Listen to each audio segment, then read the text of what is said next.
You didn't see it coming, right? Yeah, nobody really does. And it's not because you were naive, it's not because you were weak. It's more like they were just really, really good at making sure you wouldn't notice. Think about it for a second.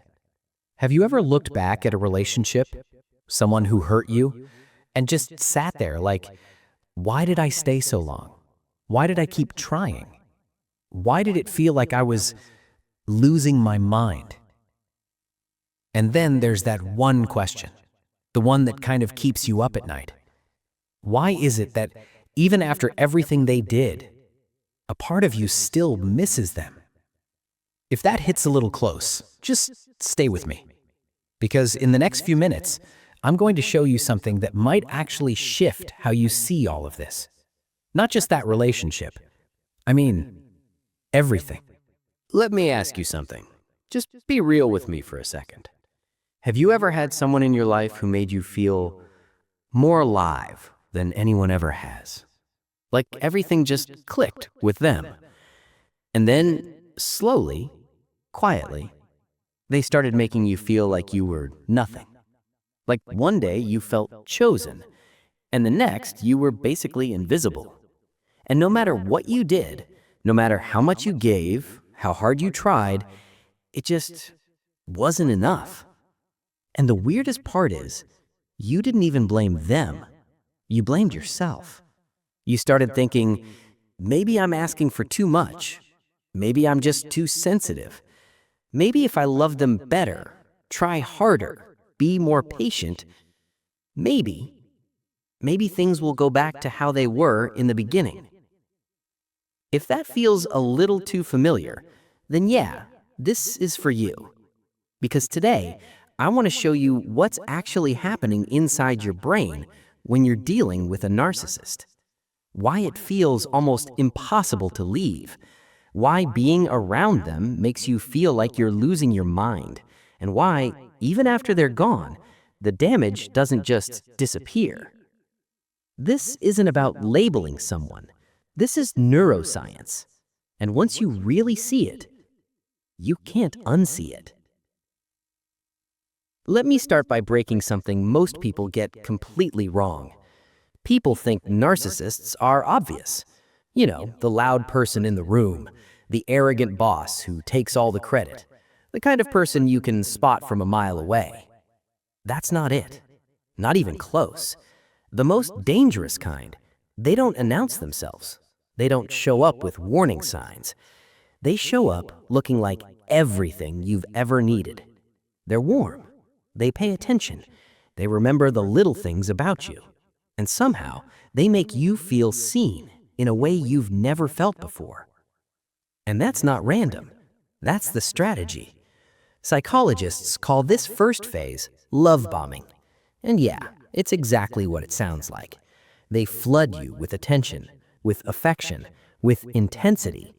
And you start thinking, finally, someone gets me. But here's the part most people don't realize. Your brain, it reacts to that the same way it reacts to a drug.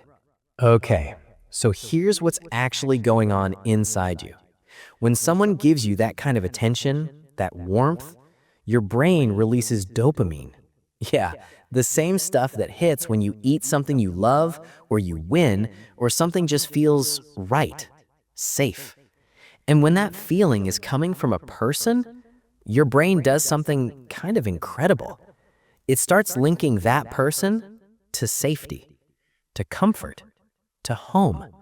So before you've even had time to really think about it, your brain's already decided, this person matters. This person makes me feel good. Keep them close. And this is where it starts to get dark. Because at some point, always, they pull back. The warmth? Gone. The attention shifts. And suddenly, you're left in this weird kind of withdrawal. Not just emotional, chemical. Your brain is literally craving that dopamine it was getting, and it'll do almost anything to feel that again. So you try harder. You reach out more. You apologize, even when you didn't do anything wrong. You shrink yourself. You start reshaping who you are around what they seem to need. And then, sometimes, they come back, warm again, loving again, and boom, that dopamine rush hits all over again. And your brain learns something, honestly, kind of cruel. The way to feel good again is to go back to them. Now, here's the part most people don't talk about. It doesn't stop there, because it's not just your chemistry they mess with, it's your reality. Let me paint you a quick picture. You're in a conversation. Something they said, it hurt. So you bring it up calmly. You're like, hey, that felt dismissive. That actually hurt. And they look at you completely calm, like nothing even happened. I never said that. You're remembering it wrong. You're always so sensitive. Why do you make everything a problem? And you just sit there, confused, because you know what you heard. You know what you felt. But they're so certain, so calm, like totally unbothered. And your brain, already overwhelmed, already kind of panicking, starts to slip a little. Maybe I did imagine it. Maybe I am too sensitive. Maybe I'm the problem. That is gaslighting. And it's not just some trendy word people throw around. It's a very real, very intentional way of breaking down your ability to trust your own mind. Because once you stop trusting yourself, you start needing them to tell you what's real. And that is exactly where they want you. All right, here's the second situation. It's just a normal Tuesday. Nothing happened, no fight, no big moment. But suddenly, they feel off. Cold, distant, short with you. And now you're sitting there the whole day replaying everything. Like, wait, what did I say?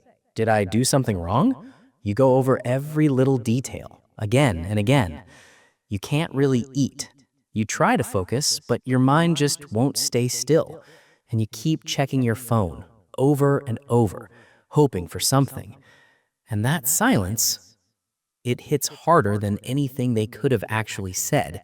Because your brain, it doesn't see this as, oh, they're just busy. No, it reads this as danger, real danger. Your nervous system is literally sounding an alarm, like, hey, something's wrong, we're not safe. Someone important just pulled away. And there's this ancient part of your brain, the part that kept humans alive by staying connected to their group. Yeah, that part, it's in full panic mode. Now, here's the third situation. And honestly, this is the one nobody really talks about.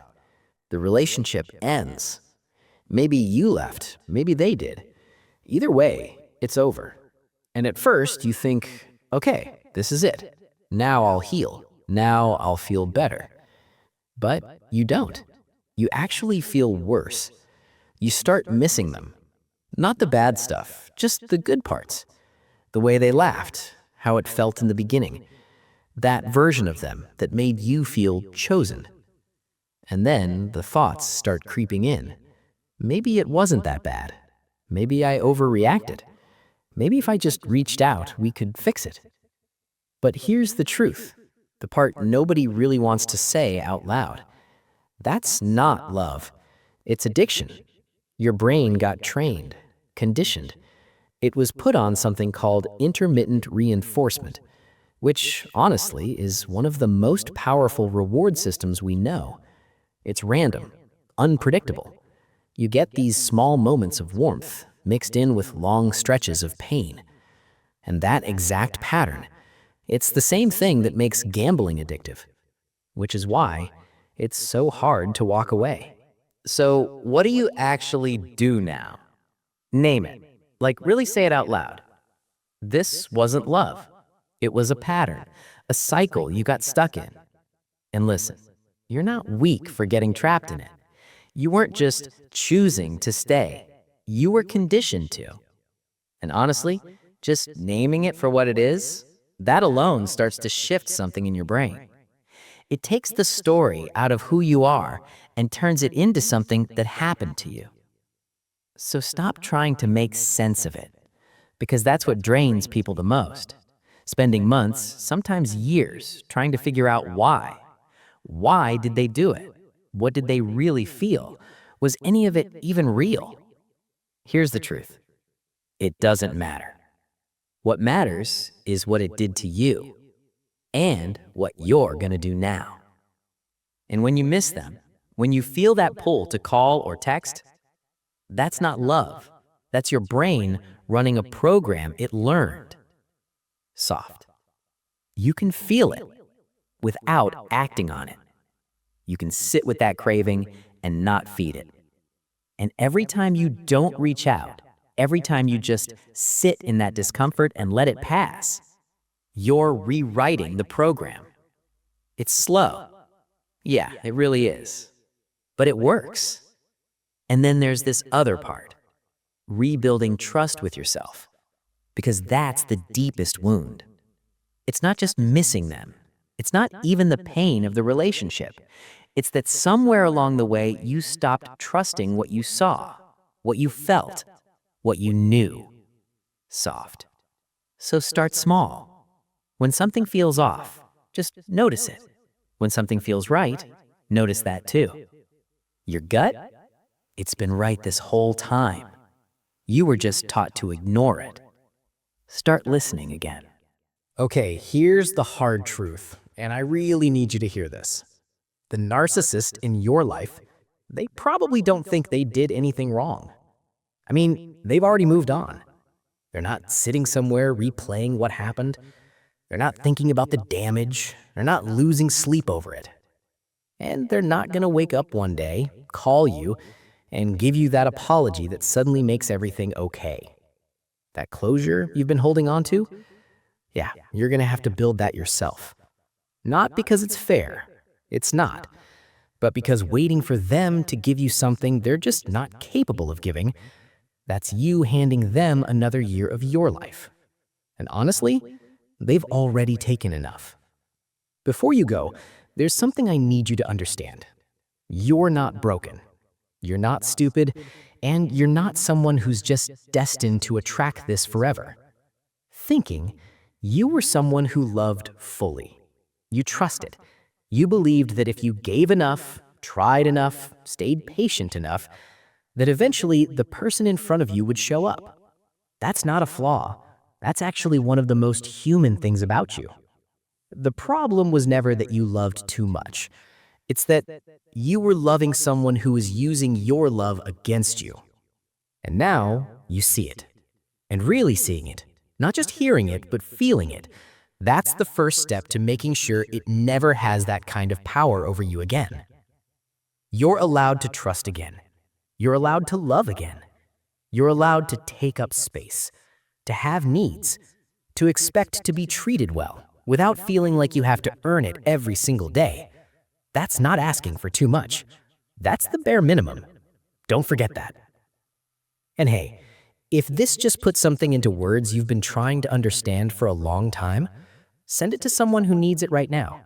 And maybe just drop one word in the comments, whatever this brought up for you.